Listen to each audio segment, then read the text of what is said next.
Potlesk pro Martina Wolfa, Martina Rozehnala. Nyní předám slovo arbitrovi, který zkontroluje průběh soutěže. Podle pravidel všechno v pořádku, takže Bora tam může hodnotit. Děkuji arbitrovi a nyní tuším Rovra začíná. Ne, pardon, takže můžem? Zprava? Tak, já jsem rychlík, co? Takže zase obdivuju lidi, kteří sebou nosí trošku toho plechu navíc, takže ten souboj samozřejmě oproti tomu, co jsme tím viděli, tak bude o trošku možná pro laika, pro diváka pomalejší.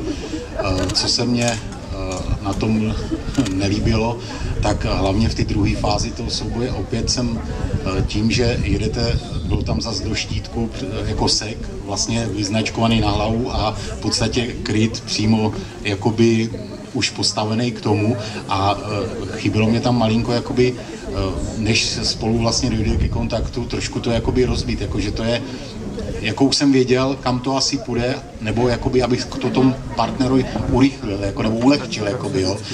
Takže to nepůsobilo, jakoby, že se chcete fakt zabít, hlavně ta druhá část toho souboje. Jo, takže nějaký prvky technicky tady kluci k tomu budou mít asi líp a víc, ale já jenom pocitově prostě malinko rozbít jakoby tu šablonu, nápřah, sek, kryt a tak dále. Jo, nějakým malým náznakem něčím, pak, když je to možný v tom plechu samozřejmě, jo. Takže, ale nemusím mít pravdu, jo, to je jenom názor takového lajka. Takže to asi ode mě, ale jinak se mi to líbilo, ty body a body nemám ani sečtený, ale je to 13, jo. Takže děkuji.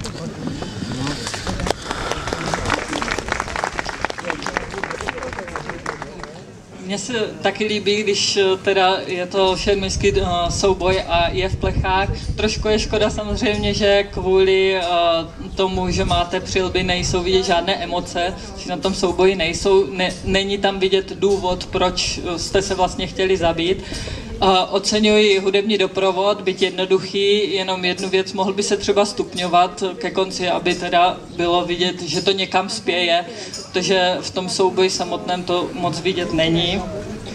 A líbilo se mně, že jste na začátek pozdravili jak diváky, tak nás.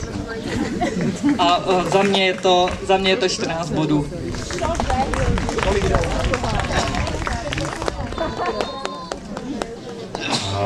Ja v tomto prípade budem hodnotiť trošku opačne ako ten minulý súboj. Páči sa mi to, čo máte na sebe, aj ten spôsob šermu, aj keď musím sa priznať, že úplne do meču štítku nevidím, až tak, aby som mohol toto hodnotiť. A mal som pocit v tom šerme, že boli občas najskôr úhyby, potom seky. To sa mne zdalo.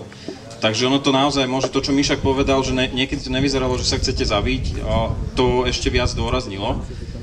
Ako celok to hodnotím ako veľmi dobré vystúpenie, ale v tomto prípade dám menej bodov ako minulému súboju a dávam 15.